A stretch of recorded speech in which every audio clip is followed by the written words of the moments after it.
Alright, I made a little bit of progress. I had to drop the sway bar and disconnect the power steering line again to make room for it. But I was able to shove the blow-off valve up in there. It's not fit up just yet. It is rubbing on the boot, so I'm gonna have to play with it a little bit to make it work. But it seems to have fit. It's just had to drop some stuff to make it work. Well, it's going pretty well. I got until I dropped a nut into my oil pan, so I gotta dig that shit out. Alright, it's on there. The bolts are, obviously it's a tight space. That is a 5mm Allen, and then the nut on top is a 10mm. I used a combo wrench. Just go little by little. You don't need to go super tight. You don't want to crush the gasket, but just get it snug, and it should be sealed. I don't have a whole lot of room now for the vacuum line. And the next challenge is going to be for the next hose. There's going to be a connection right here, but it's rubbing up against the intercooler pipe, so I'm going to do some adjustments, see if I can make it work. When I got the sway bar back on, the next problem I noticed is that the blow-off valve doesn't have any room for the blow-off valve hose. So I'm going to have to, again, play with some of these pipes to give me some room. I noticed in the instructions that this pipe, number 4 pipe, is actually sitting a lot higher. I don't know if I can make that happen, but I'm going to try. That might be the best way to do it. Alright, it's a little better. I got a little bit of room there. I still don't think it's going to fit, but I was able to get the vacuum line away from the power steering line, and I was able to pull this away and make a gap. So how I did that, I came up here, I loosened this clamp and this clamp and this clamp, and then I came down and I just pushed this one up towards the throttle elbow, and then the intercooler hose, I pulled the intercooler hose forward and I twisted it that way, just to get it away from everything. Seems to have worked okay. I'm just gonna try and get the hoses on and see how it goes. Alright, the more I play with it, the better it gets. I got a lot of room there, a lot of room there. Got the vacuum line on. I think there's some excess though that I'm gonna get rid of. Kind of see it there. But yeah, I kept on pushing this one up and this out, and it seems to be okay. I'm not really on the old power steering line anymore. This is kind of sitting right in between, so it worked out just barely, but I mean, yeah, it's just a lot of playing with it to get it to fit properly. Alright, I got the flex hose on. This is some weird badass material. It's weird because the OD is the same as the OD on the blowout valve outlet, and it's like some super thick material. Like, that's got to be like, I don't know, quarter inch maybe? Yeah, maybe less than that. But it is hard to get it on, so I have to drop the sway bar again to give myself more purchase. But once it goes on, you just twist and push until it's all the way up, and then put your hose clamp in a good spot. Alright, I got the last hose on.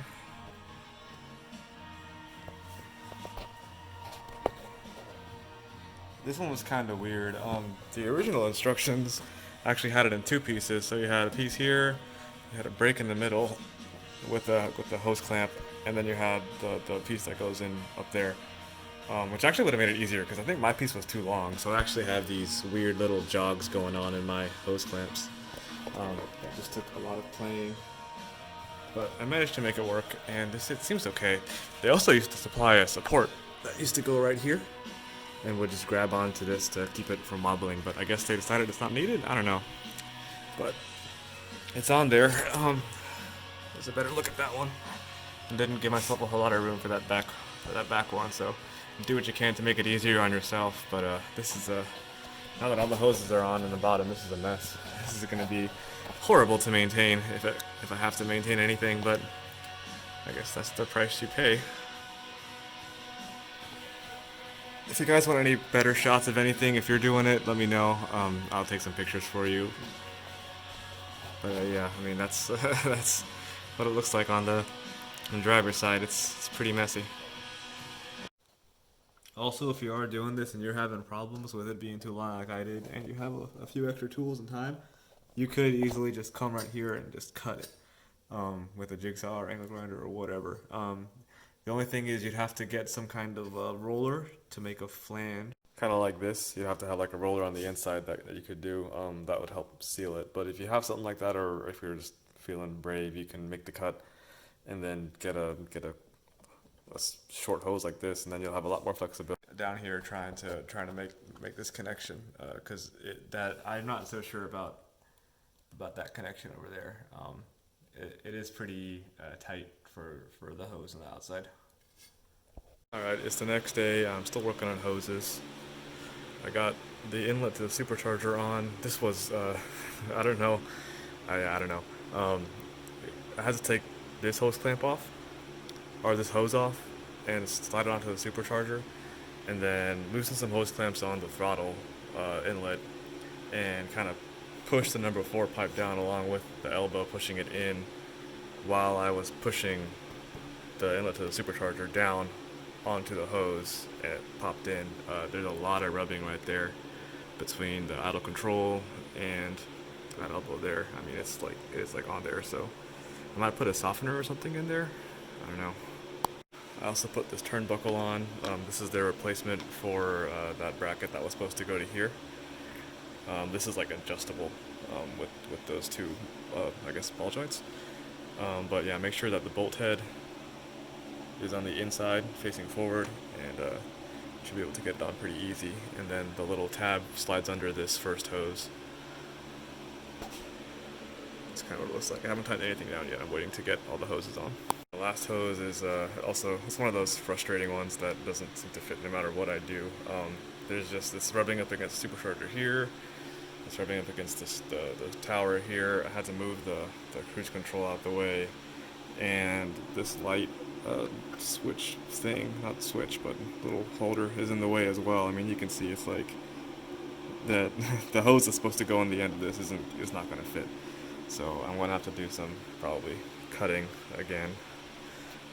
Because if I put this thing square, if I put the hose square to this one, kind of like that, I mean, it's just running right into the light. So I don't know what they expect me to do.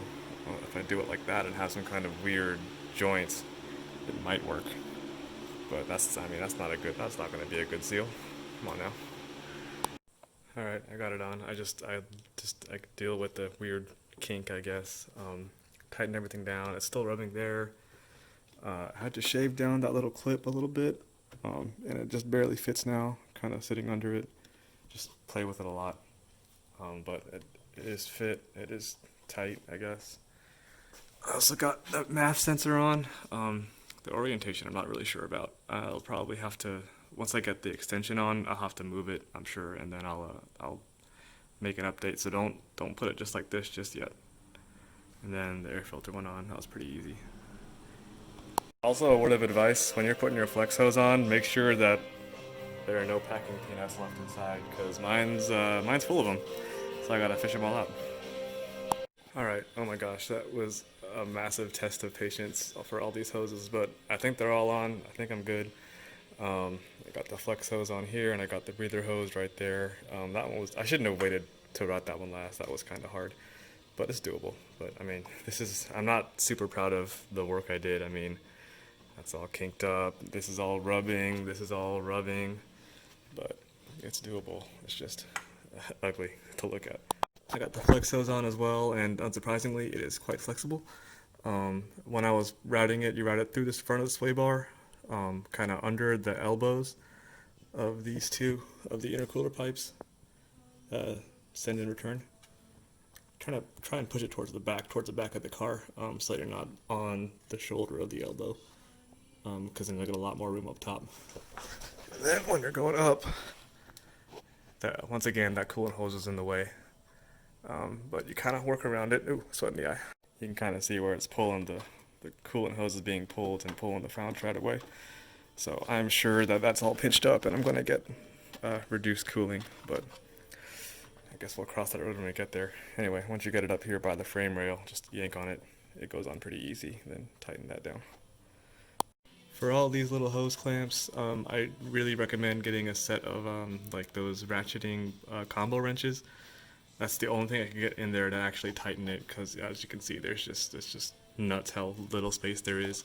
So yeah, definitely recommend, if you can make your life easier, get some of those ratcheting combo wrenches. I guess some final thoughts on at least the hoses, since that was a bit of a struggle. Definitely, like I said before, get the combo wrenches with the ratcheting mechanism.